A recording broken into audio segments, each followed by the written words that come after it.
Bienvenue à vous dans le podcast Double Bogey, le podcast 100% golf, 100% amateur et 100% passionné.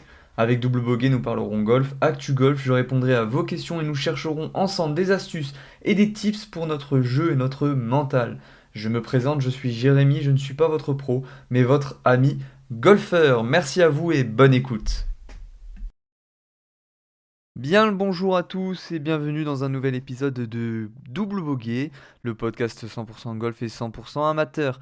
J'espère que vous allez bien, en tout cas moi ça va super, même si le temps n'est pas propice à l'heure actuelle à aller jouer au golf ou du moins faire des parcours, mais ne l'oubliez pas, la préparation physique peut être mise en place pendant cette période-là et le practice est toujours à votre disposition, surtout si vous avez accès à un practice couvert. Donc voilà. En tout cas, aujourd'hui, nous allons parler du mental dans le golf. C'est des épisodes qui se retrouveront de plus en plus dans mon podcast. Nous ne parlerons pas que de ça, bien évidemment, mais nous allons parler du mental aujourd'hui. Aujourd'hui, nous aurons aussi la question du golfeur avec la réponse de l'amateur. Et la réponse de l'amateur, c'est moi-même en question. Car oui, je ne suis pas votre pro, je le répète, mais votre amateur préféré, en tout cas, je l'espère. Non, mais sinon, plus sérieusement, n'hésitez pas aussi, s'il vous plaît, à mettre une note et un commentaire sur Apple Podcast et sur vos autres plateformes d'écoute. Cela m'aidera grandement au niveau de mon podcast à m'aider à le développer et à faire en sorte que chaque semaine il soit un peu plus complet, un peu plus plaisant pour vous à écouter. Donc n'hésitez pas, ça me fera extrêmement plaisir. Donc on va commencer ce podcast tout de suite avec un podcast 100% mental.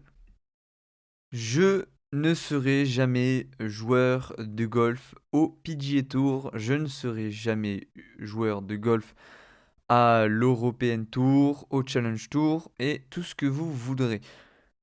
Et oui, ça peut paraître bête de se le dire, mais il faut en avoir conscience quand on fait du golf en compétition ou même juste pour le plaisir. Pourquoi je dis ça? Pour la simple et bonne raison que beaucoup d'entre nous, et moi le premier, on a tendance à vouloir toujours plus au niveau du score, vouloir toujours plus de régularité. Et c'est un peu contredire certains de mes podcasts de dire ça, mais une régularité parfaite à tout prix n'est pas possible dans ce sport magnifique qui est le golf. Vous ne serez jamais régulier à 100%. Et je peux même confirmer que Tiger Woods n'est pas régulier à 100%. Il l'a prouvé il y a encore quelques week-ends. Donc déstresser avec cette idée-là, déstresser avec le fait de ne pas réussir ses coups. Alors, si des gens qui ont joué avec moi m'écoutent, ils sauront que ce que je dis, je ne l'applique pas forcément. Mais c'est normal et je vais vous expliquer pourquoi. Je suis le premier à râler et à vouloir balancer mes clubs quand ça va pas et quand je fais des coups catastrophiques. Et il s'avère que des coups catastrophiques, j'en fais assez régulièrement. Et oui, je suis pas un professionnel du golf, je suis et je resterai un simple amateur. Et effectivement, des fois, ça peut m'énerver grandement de louper un coup, de faire une gratte, un top, tout ça. Et je suis sûr et certain que vous êtes, vous aussi, certaines fois, dans ces cas-là où le golf peut vous énerver et peut vous faire monter la pression cérébrale au niveau de l'énervement à son maximum. Mais c'est pas grave et c'est tout à fait normal. Et c'est pour ça que j'ai envie aussi de mettre en place dans mes podcasts un côté un peu plus mental. Non pas parce que je suis bien placé pour en parler, mais parce que c'est un sujet qui me passionne et qui, je pense, passionne aussi certaines personnes au niveau du golf. Et je pense que c'est un sujet qui est assez important. On parle souvent du fitting, on parle souvent de comment améliorer ses coups et tout ça. Et c'est vrai que le mental, c'est de plus en plus mis en avant, c'est vrai. Mais pour moi, pas assez mis en avant. On a tendance à bien vouloir écouter des gens qui nous disent il faut faire ci, il faut faire ça, mais on le met très difficilement en pratique sur le parcours, ou du moins on met certaines choses en pratique, mais pas, on n'arrive pas à vraiment, vraiment mettre le mental à 100% dans notre jeu, ou du moins à 80% dans notre jeu. C'est quelque chose qui est assez difficile à mettre en place, parce que tout simplement notre nature de compétiteur prend le dessus. Et on a aussi, comment dire, cet énervement et ce besoin de vouloir faire mieux et avoir un meilleur score. Et c'est tout à fait compréhensible. Donc moi, je veux me baser, je veux faire un podcast. Non, je veux faire des épisodes, pas un podcast, mais des épisodes de plus en plus dédiés sur le mental, pour la simple et bonne raison que en discuter avec vous, ça pourra très certainement m'aider à mettre en place certaines choses, le fait de réfléchir sur ça, le fait d'en discuter, et vous, peut-être que vous y trouverez aussi des éléments qui vous parleront et qui feront en sorte que vous vous améliorerez de ce côté-là. Sachez du coup que vous énerver donc sur un parcours de golf peut avoir des conséquences à long terme sur votre parcours. Je prends l'exemple, un parcours qui dure 4 heures, admettons. Si vous vous énervez dès les premiers trous, ça va avoir une conséquence assez énorme sur tout le reste de votre parcours. Pourquoi? Parce qu'il y a une statistique scientifique, alors je vous laisserai chercher ça sur Internet, mais qui dit que quand on s'énerve, ou quand on se met en colère, quand on... Voilà, il y a des conséquences sur notre corps physiologique euh, qui reste pendant 5 heures, qui diminue, enfin qui s'arrête au bout de 5 heures. Donc si vous vous énervez dès le début et que vous passez 4 heures sur le terrain, eh bien sachez que vous n'aurez pas supprimé la totalité de votre colère et de votre stress physiologiquement parlant. Alors après attention, ça n'a pas de fatalité, dans le sens où si vous loupez un coup et que vous vous énervez, bien sûr ça dépend du taux d'énervement et tout ça, mais vous pouvez très bien faire des exercices de relaxation ou autres qui permettent, ou des exercices mentaux qui permettent de rétablir le problème qui a causé la colère et de repartir sur de bonnes bases. Donc ce n'est pas une fatalité et je vais continuer à m'énerver sur un parcours de golf même après ce podcast, je le sais, même en sachant tout ça, je le sais. Mais le but c'est d'essayer de diminuer ce côté-là colérique qu'on peut avoir sur un parcours de golf. Et c'est assez intéressant de ce côté-là. Ensuite, le fait de s'énerver au niveau du scoring, tout ça, c'est quelque chose qu'on peut essayer de diminuer en pensant à une chose assez simple. Le score est créé par le parcours, mais c'est pas enfin, du coup, c'est le parcours qui crée le score, mais c'est pas le score qui crée le parcours. Alors, je m'explique. Ça a l'air un peu compliqué dit comme ça. Mais en fait, c'est relativement simple et laissez-moi le temps de vous expliquer. Quand moi le premier, attention, moi le premier, je suis pas parfait sur ça, loin de là, je le fais quasiment à chaque parcours, donc c'est une problématique qu'il faut que j'arrive à régler. Mais souvent sur le parcours, on a le regard, enfin quand on veut faire un score, après quand on juste pour s'amuser, ça n'a rien à voir, mais quand on veut faire un score, on a tendance à regarder sa carte de score et à se dire ah là je suis là, alors que je devrais être, je sais pas moi, même si on est bogey player ou double bogey player. euh, ah là, il faut que je fasse le double bogey minimum. Mais moi, je viens de faire triple, quadruple. Donc, c'est compliqué. Là, ça commence à mettre du stress, de l'énervement, tout ça, tout ça. Sauf que ce n'est pas en regardant votre carte de score que votre jeu va s'améliorer. Ça peut paraître bête, dit comme ça, mais je vois pas mal de golfeurs le faire et je le fais moi-même le premier. C'est-à-dire que on fait, par exemple, je sais pas moi, on est au sixième trou. Et là, on va regarder sa carte de score et on va se dire, ok, il me faut tant de points pour finir les 9 premiers trous. Sinon, je serai pas bien pour la suite, parce que je sais que je vais pas réussir à faire des birdies, je vais pas réussir à faire ci, je vais pas réussir à faire ça. On va regarder sa carte de score, on va se dire ah là, il y a ça, là, ça va nous énerver. Il faut pas se focaliser sur le tableau d'affichage, sur la carte de score. C'est pas une bonne chose. Concentrons-nous d'abord sur notre jeu, sur le parcours, sur le plaisir qu'on peut y prendre, et la carte de score suivra. Et si ça ne suit pas, eh ben ça suivra la fois prochaine. Et si ça ne suit pas, on regarde euh, où est-ce que ça a pêché à la fin du parcours. Et voilà, bien sûr, on peut faire ça entre les parcours, hein. Pendant le parcours, on sait très bien que si on fait 3 putts, 3-4 putts à chaque fois, sans regarder la carte de score, on sait qu'il faut régler le putt pour les prochains trous ou pour plus tard. Mais à la fin du parcours, vous pourrez faire votre bilan avec la carte de score en disant bon, ouais, j'ai vu, je fais tant de trucs, tant de fairway en régule, tant de green en régule ou pas du tout. Et là, ça pourra être intéressant d'utiliser le score comme outil de travail sur le practice ou avec un pro ou autre. Mais je pense, et moi le premier, il faut que j'arrive à le faire, c'est de me concentrer sur mon parcours et sur le plaisir que j'y mets sans regarder la carte de score. Et d'ailleurs, petite anecdote, je suis pas un très grand joueur, mais quand je joue en mode je m'en fous, en mode c'est pas grave le score, eh bien souvent c'est là où mes parties sont les plus intéressantes. C'est là où mon coup est le plus réussi.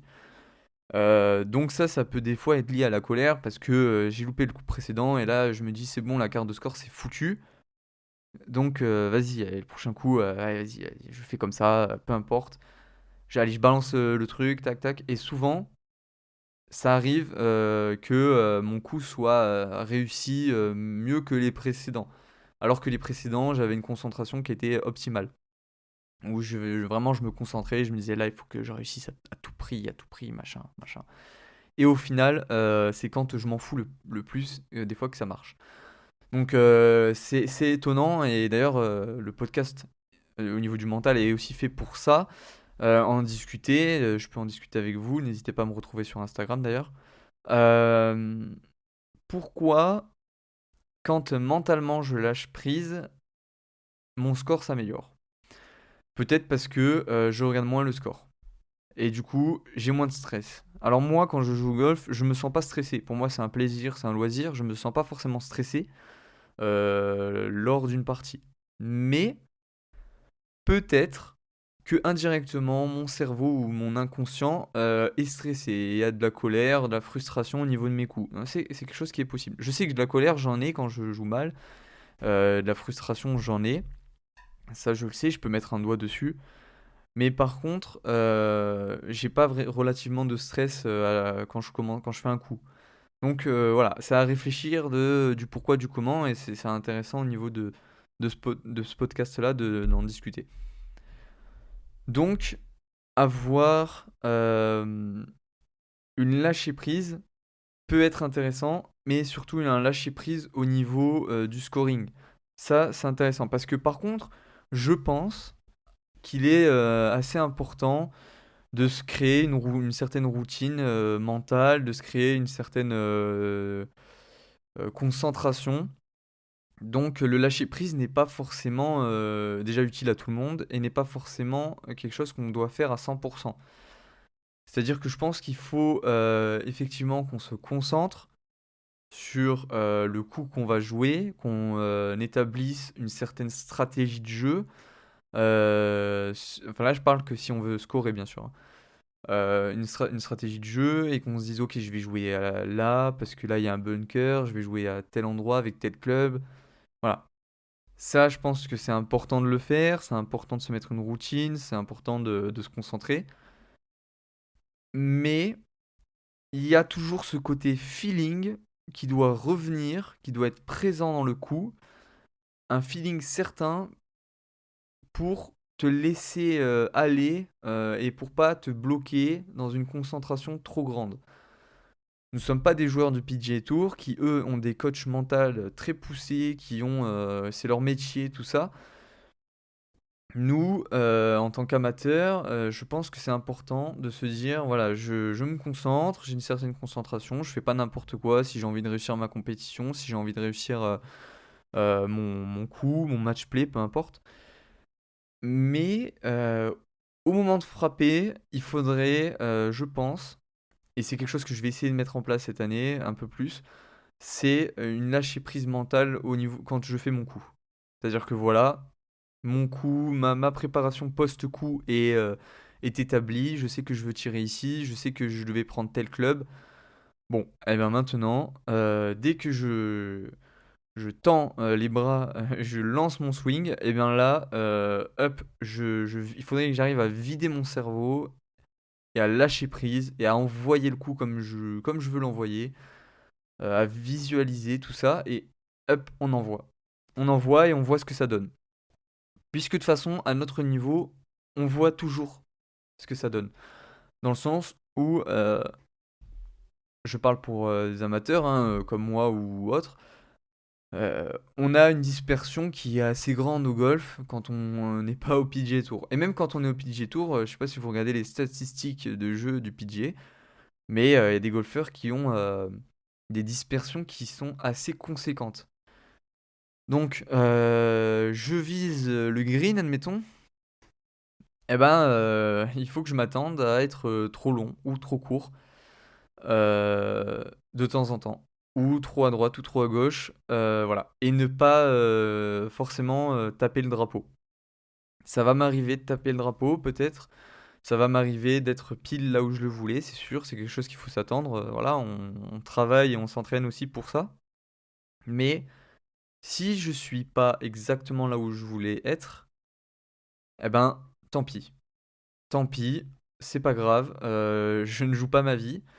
Et je vais, bah, au lieu de faire un putt, peut-être jouer un wedge, ou au lieu de faire un seul putt, je vais en faire deux, ou voilà. Donc c'est pas très grave, il faut se dire ça. Attention, je sais, et moi le premier, que c'est difficile. On visait le green, on sait qu'avec tel fer, on le touchait normalement, on avait la distance. Ouais, mais le terrain, c'est pas un tapis de practice. Ouais, mais le vent, on l'a peut-être mal pris en compte parce qu'on est des amateurs et parce que on n'a pas connaissance exactement de l'altitude à 20, enfin à 10, 20 mètres au-dessus de nous. Et que dessus, enfin, et que du coup, ça peut avoir une conséquence sur notre balle. Et que je suis amateur et que peut-être que je joue pas les bonnes balles. Ou que j'ai perdu la balle avec quoi je voulais jouer et qu'il me reste plus que des balles d'occasion. Tout ça, c'est des facteurs qui sont à prendre en compte dans le fait de relativiser ses coups. Et de ce point de vue-là, il faut réussir à se dire c'est pas grave, j'ai loupé, c'est pas grave, le prochain sera le bon. Et il faut se dire que sur un parcours de 18 trous, des coups loupés, je vais en avoir beaucoup, beaucoup, beaucoup. Mais ça veut pas dire que je ferai une piètre carte. Ça veut pas dire que je vais pas m'améliorer. Ça veut juste dire que je suis pas professionnel. Et que j'ai le droit de louper, j'ai le droit d'avoir une dispersion catastrophique. J'ai le droit de ne pas toucher autant de fairway ou de green que je devrais le faire. Et ça, c'est important de le prendre en compte. Ensuite, je voudrais aussi vous parler d'un point qui est assez important, et peut-être que je reviendrai des fois dessus, mais c'est accepter de ne pas faire de parcours quand les conditions ne sont pas bonnes. Et ça, c'est quelque chose que moi, qui aime beaucoup le golf, j'ai du mal à faire parce que, en fait, admettons, je vais avoir une semaine de vacances au mois de février, admettons, et dans ma région, il va pleuvoir pendant une semaine, ou il va pleuvoir deux trois jours, et les seuls moments où il fait beau, ben là, vas-y, j'ai envie de faire un parcours avec des collègues ou autres, mais sauf que le truc, c'est que les 3 jours précédents, il y a plu. Du coup, les terrains, ils vont être gras. Les terrains, ça va pas avoir la même roule. Euh, les clubs risquent de s'enfoncer, les balles aussi. Tout ça, ça risque d'être. Il y a de la boue et tout. Donc, je ne vais pas jouer pareil que en plein été où le terrain est dur, tout ça. Et tout, ça roule bien. Il n'y a pas de boue et tout.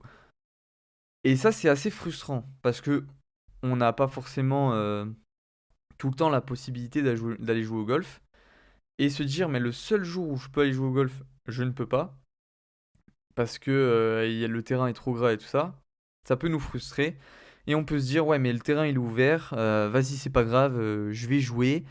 Et même si je fais pas un score de fou, au moins j'aurais pris du plaisir à jouer sur le parcours. Ça, c'est ce qu'il faudrait qu'on se dise. Mais sauf que le truc, c'est qu'on on se le dit au début. Je parle pour moi, hein, mais je pense qu'il y en a d'autres qui sont comme moi. Euh, on y va, on fait le parcours, et là, on loupe plein de balles. Et sincèrement, il y a 2 semaines, je suis allé jouer. J'ai fait deux parcours catastrophiques, mais vraiment catastrophiques. Et j'avais envie de balancer mes clubs. Et là, c'est très dur mentalement de se dire, ouais, mais au début, je venais pour le plaisir.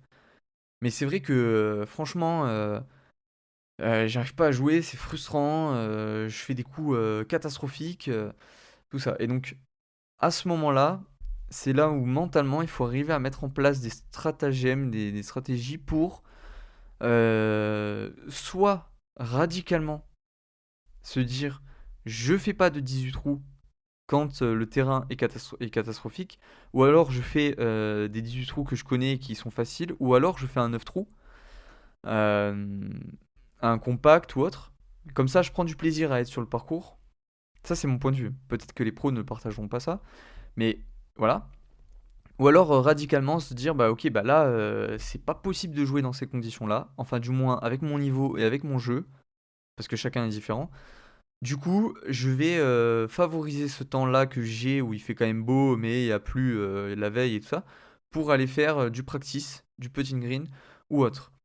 Et mettre à profit ce temps de golf avec moins de frustration. Parce que qu'on se le dise au practice ou au putting green, avec des exercices ludiques et avec euh, un entraînement de 2 heures ou 3 heures, on peut arriver à se faire plaisir, je parle golfiquement, sans forcément avoir fait de parcours. Et du coup, pour revenir à l'expérience pour moi il y a 2 semaines, quand j'ai fait ces deux parcours, c'était catastrophique. Et du coup, les autres jours, j'ai dit bah ok, bah je vais aller que au practice. Et fini les parcours. Je fais plus de parcours pour l'instant. Parce que pour l'instant, avec mon jeu, avec le niveau que j'ai en ce moment, ce n'est pas possible. Et en plus, tu te compares au niveau que tu avais l'été dernier, et tu te dis, mais c'est pas possible, je suis devenu nul alors que j'ai joué 6 mois de plus. Bah non, t'es pas devenu nul, c'est juste que le terrain est différent. Et du coup, il faut que tu te réadaptes. Et c'est pas pour rien que les saisons golfiques commencent un peu plus tard dans l'année et que ça ne commence pas, enfin, et que ça ne se passe pas forcément en plein hiver. C'est pas pour rien qu'en hiver ils mettent des greens d'hiver. Enfin, ça c'est parce que le green peut être vachement abîmé l'hiver et donc du coup ça veut dire que le terrain il est déformé. Ça veut dire qu'il y a d'autres voilà il y a des problématiques au niveau du terrain. Donc c'est pas que vous, c'est aussi le terrain et ça il faut le prendre en compte et se mettre peut-être des limites mentales. Ou alors si on va sur le parcours, eh ben on ne remplit pas la carte de score. Et juste on s'entraîne sur des situations de parcours en se disant bah voilà je prends pas ma carte de score mais peut-être que je mets pas ma carte de score mais je m'entraîne voilà sur la stratégie de jeu que j'aurais fait ou autre en sachant que l'hiver c'est pas pareil au niveau des distances, donc la stratégie de jeu doit changer, donc ça peut être aussi intéressant de ce côté-là pour apprendre la polyvalence et tout ça. Mais ça c'est un point qui est important, l'hiver ça peut tout changer. Donc mentalement, il faut le prendre en compte et se dire, on fait un peu plus de practice pour éviter d'avoir moins de frustration et garder le plaisir qu'on a à venir au golf. Alors là, vous allez dire: «Mais il est bien gentil, Double Bogey, mais il m'a donné aucune solution pour mon mental dans cet épisode». Eh bah, oui, et je ne vous donnerai pas de solution, enfin, je vous ai donné quelques trucs, mais je vous donnerai pas de solution, proprement dit, dans cet épisode-là. Pourquoi? Parce que peut-être que je vais faire d'autres épisodes mentaux où je donnerai plus des solutions quand j'en aurai trouvé aussi des intéressantes pour moi et pour vous. Non pas que j'en ai pas, mais que, celles que j'ai, pour l'instant, elles sont en travail, psychologique dans ma tête. C'est-à-dire que je peux pas vous donner des conseils, sur, voilà, il faut que tu fasses ça, il faut que tu mettes ça en place, si moi-même, je les mets pas en place. Pas que je les mette pas en place, à l'heure actuelle, mais j'essaye et j'y arrive pas tout le temps, voire pas souvent. Donc, voilà, je suis très franc. Donc, du coup, je vous donnerai pas de conseils à l'heure actuelle tant que moi, elles seront pas bien, bien mises en place et bien, bien intégrées dans mon cerveau. Donc, ça, c'est quelque chose. Et ensuite, prenez cet épisode-là comme un questionnement, comme un axe de réflexion que vous pouvez vous faire à vous-même, que vous pouvez partager à vos collègues aussi.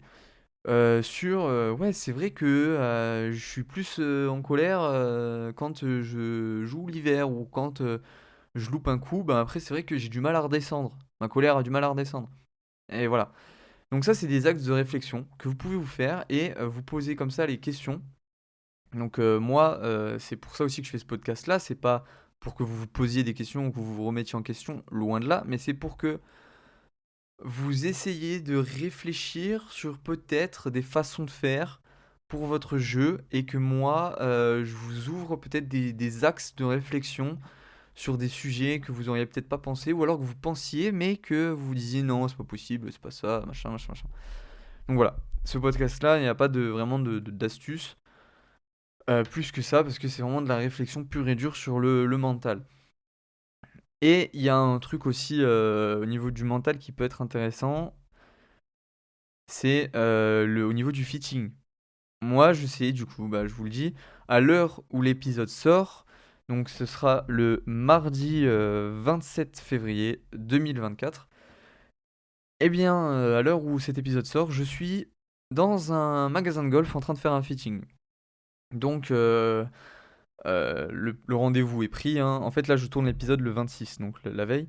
Et le rendez-vous est pris. Et pourquoi je prends un rendez-vous? Parce que cet hiver, ma frustration a été tellement grande avec mes clubs que j'ai décidé de faire un fitting. J'ai décidé de revoir si mes shafts sont adaptés, si, voilà, si mes têtes de club sont adaptées à mon jeu et tout ça. Et pourquoi je vous dis ça? Parce que je sais que mentalement, je suis en tort.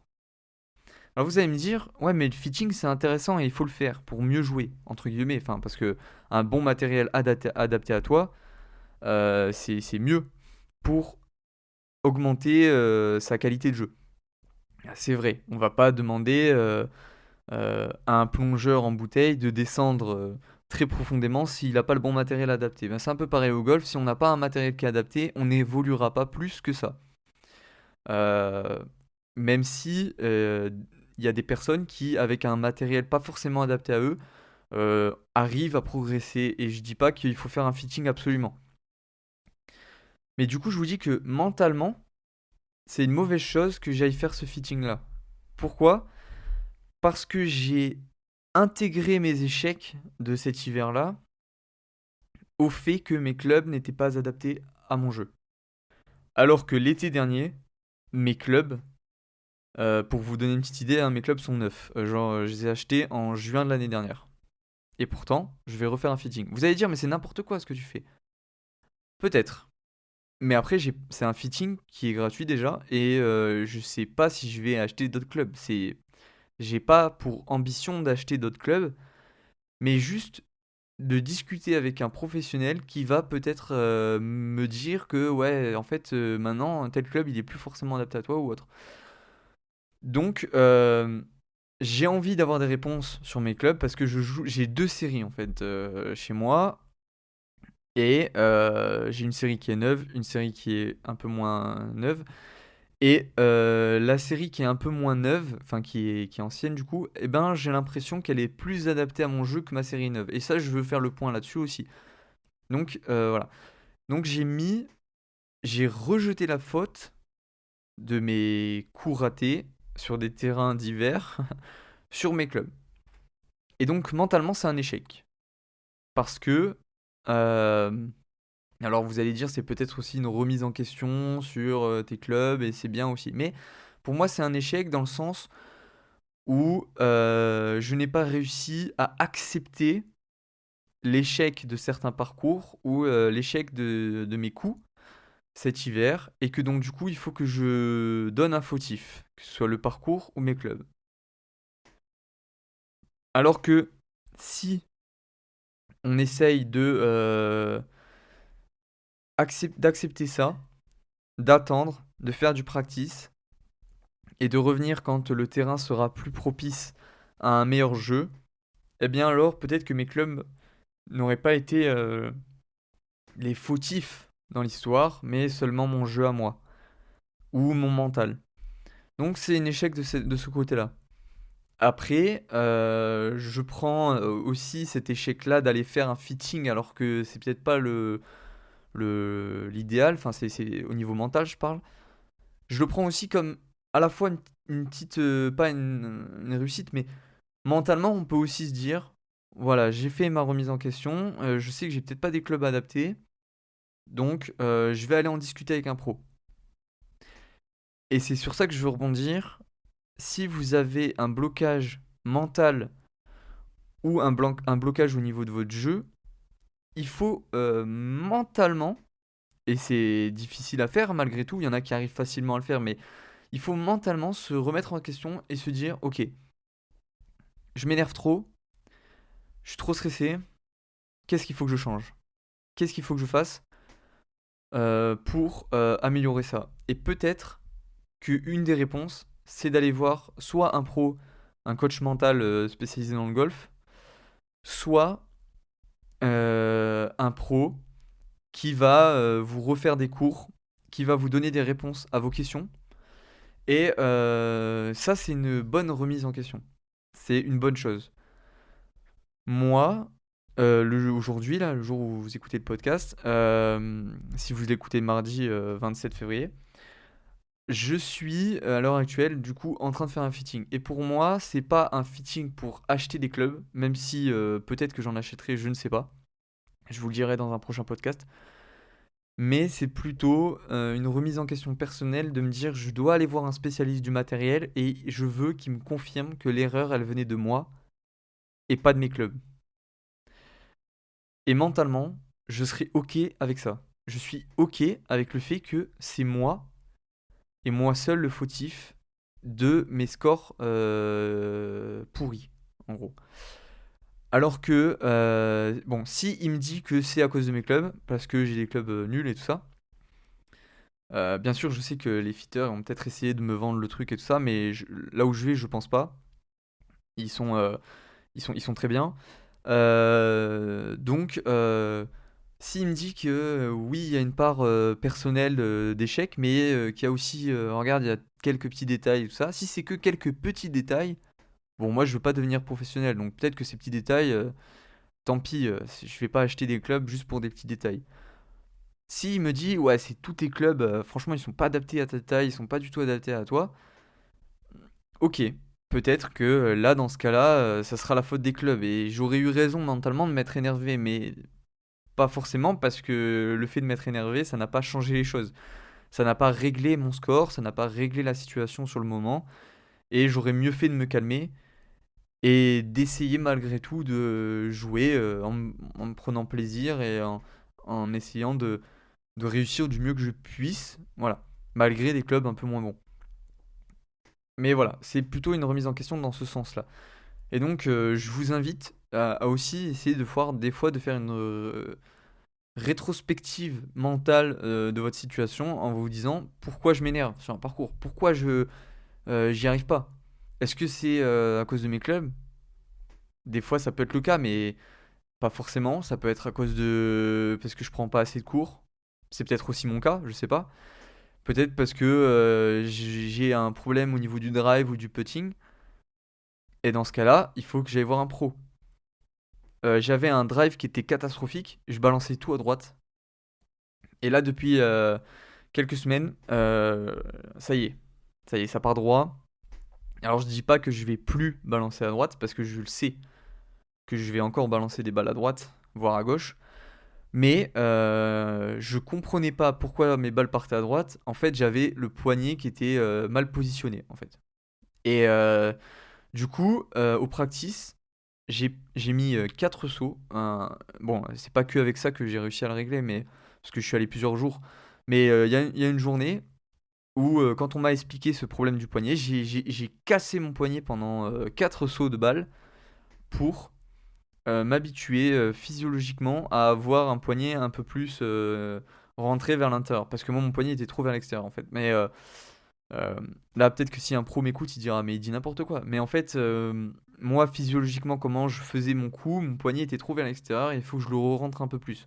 Ça veut pas dire qu'il faut jouer avec un poignet rentré, ça veut juste dire que moi, au niveau de mon grip, je faisais n'importe quoi. Et du coup, c'est intéressant de ce côté-là, à se dire, bah voilà, là j'ai réglé un souci. C'était pas un souci mental, que ça partait à droite. Parce que du coup, forcément, quand tu fais que partir à droite, toi, tu penses à chaque départ que ça va partir à droite. Et le cerveau n'aime pas la négation. Donc quand tu lui dis non, non, non, pas à droite, bah il va à droite. Donc là, c'était un problème, on va dire, de grippe. Bon, des fois, c'est souvent ça. Enfin, ça peut arriver que ce soit ça. Mais ça peut être aussi un problème mental, un problème X ou Y. Et c'est intéressant d'aller voir un pro, d'aller voir un coach, ou de se remettre mentalement en question. Donc voilà, pour ce côté-là, c'est ce que je voulais vous dire, délivrer. Et là, on va passer tout de suite à la question du golfeur et avec la réponse de l'amateur. La question, c'est comment s'entraîner mentalement sur le practice pour être dans de bonnes conditions mentales quand on va sur le parcours. C'est une bonne question et pour un amateur comme moi qui a encore un peu de mal à gérer mon mental, ça va être compliqué de donner une réponse assez complète, mais je vais faire de mon mieux. Je pense que l'idéal pour moi, c'est de se mettre dans des situations de stress sur le practice, avec peut-être des enjeux, avec des situations compliquées, où par exemple, bah, il faut absolument être dans telle zone. Sinon, soit on fait un exercice physique, par exemple, si vous avez la forme de faire des pompes ou autre, et du coup, on se dit, mais et là, ça fait monter le cardio, tout ça, ça peut faire monter un peu le stress. Ou alors, bah, je quitte pas le practice tant que j'ai pas fait ça. Ou alors avec des collègues, des voisins de tapis, essayer de. Puis ça peut permettre aussi de créer un lien social si jamais vous les connaissez pas. Bon, un peu plus compliqué d'aller vers la personne et lui dire, hé, tu veux faire. Bon, enfin, essayer avec son collègue de tapis de faire un jeu avec peut-être une récompense à la fin. J'inciterai pas à parier de l'argent, loin de là, mais peut-être une petite boisson non alcoolisée, bien évidemment, sur le clubhouse. Et voilà, de se dire, bon, bah, on se parie un coca, et si pour celui qui n'arrive pas à faire tel ou tel exercice, ou alors, par exemple, si c'est au niveau du putting, à se dire, bah voilà, je fais un exercice, comme je vous avais expliqué là, où j'essaye de mettre 5 balles à distance différente du drapeau, et le but, c'est que j'arrive à la cinquième balle, mettre la cinquième balle, et si j'arrive à la troisième balle et que je la mets pas, et ben je recommence à la première balle, et jusqu'à arriver à mettre la cinquième balle. Donc tout ça, c'est des exercices qu'on peut essayer de faire pour soigner son mental. Et sinon, je vais vous dire un truc tout bête.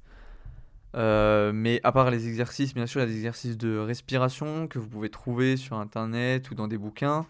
Il y a des bouquins de golf au niveau du mental qui sont très très intéressants avec des exercices à faire même sur papier, sur feuille. Il y a un exercice par exemple de la signature qui est très intéressant où en gros, quand vous faites votre signature, vous réfléchissez pas. Alors que quand vous tapez, quand vous faites un swing, là vous réfléchissez. Et en fait, le but c'est d'emmener le swing à comme une signature, à ne pas réfléchir. Enfin, on dit ne pas réfléchir, il faut réfléchir un minimum, mais à le faire inconsciemment, à se dire bah c'est une gestuelle que je connais par cœur et j'ai ce stress en moins dans ma poche. Donc il y a pas mal de choses comme ça. Et voilà, donc mis à part tout ce qui est respiration et tout ça, je vais vous dire un truc tout bête, mais c'est d'aller sur le parcours. Et c'est de se faire aussi des compétitions de son club de golf. Ça, en fait, ça va aider à se retrouver dans des situations compliquées avec des coups où on gère pas forcément, où on en loupe. Mais avant ça, il faut faire ce parcours-là, faire cette compétition-là, non pas dans l'objectif de faire un bon score, même si ça peut être le cas, mais surtout dans l'objectif de se dire, là, j'y vais pour travailler mon mental. Et dans ce cas-là, je joue pour mon mental. C'est-à-dire que si je loupe un coup, j'en ai conscience, il faut en avoir pleinement conscience et se dire, c'est pas grave, zen, machin, tac, tac, tac. Donc en fait, c'est un exercice que vous faites. C'est pas vraiment un jeu, c'est pas vraiment un parcours pour vous et pour votre score, mais c'est un parcours pour votre mental. Et donc ça peut être intéressant. Et voilà, je pense que j'ai tout dit. Voilà, donc se mettre sur le parcours, faire le parcours pour son mental, ça peut être quelque chose d'assez bénéfique. Après, il y a quelque chose d'autre aussi qu'on peut faire, mais c'est pas très. Enfin, ça c'est bien si on est tout seul. Ou alors en compétition avec plusieurs joueurs, c'est un peu plus compliqué, mais ça peut se faire parce que c'est de mettre des écouteurs par exemple et écouter de la musique qui nous détend. Parce que si vous écoutez du hard rock, peut-être que vous jouerez mieux, hein, peut-être. Mais ça a plus tendance à exciter le cerveau qu'autre chose. Donc voilà, des musiques qui vous détendent. Donc à vous de trouver votre playlist. Et ça peut être intéressant aussi. Je sais pas vraiment, je me suis jamais renseigné là-dessus, mais je sais pas si en compétition c'est autorisé. Mais ça peut être une idée de travailler avec de la musique au début pour prendre plaisir à jouer, enfin, pour travailler son mental. Et au fur et à mesure, enlever les écouteurs. Il y a aussi la question de, sur le practice par exemple, se détendre avec de la musique. Ça, sur le practice, ça gênera personne si vous êtes tout seul sur votre tapis. Eh bien, avant votre compétition, vous vous détendez avec des écouteurs, avec une musique sympa ou autre. Ou un podcast, enfin un truc qui vous fait vous détendre ou qui vous fait penser à autre chose que le stress que vous pouvez avoir après sur le parcours. Ça peut être quelque chose d'intéressant à mettre en place aussi. Et sinon, une chose mais vraiment toute bête. Alors là, du coup, c'est pas un entraînement sur le practice, donc je m'éloigne un peu de la question, mais ça peut être quelque chose qui peut être mis en place. C'est de jouer que quand les conditions sont bonnes. Voilà, tout simplement. Donc pas sur le practice forcément, mais sur le parcours. Donc j'en ai parlé un peu plus tôt dans le podcast, mais voilà, c'est de se dire, bah moi quand le terrain il est pas bien, bah j'y vais pas. Parce que mentalement, je sais que j'aurais pas la capacité de tenir face à un parcours où j'ai de la boue jusqu'aux chevilles et où mon club s'enfonce.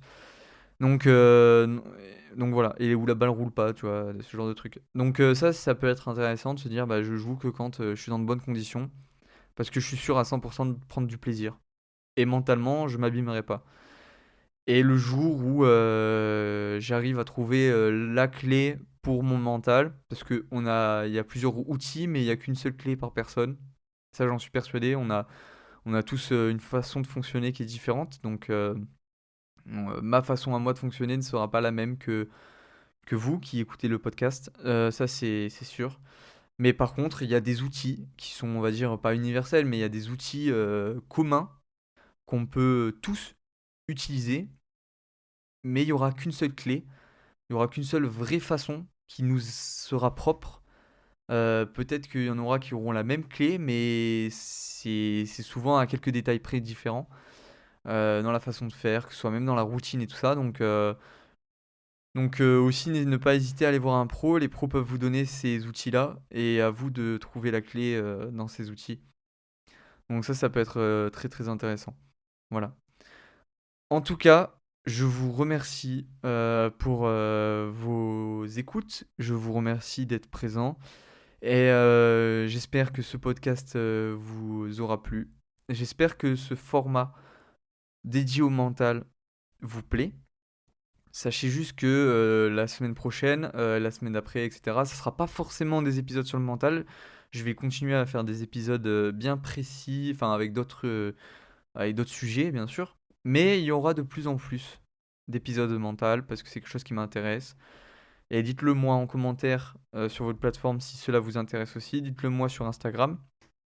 Et n'hésitez pas, s'il vous plaît, du coup, à noter le podcast.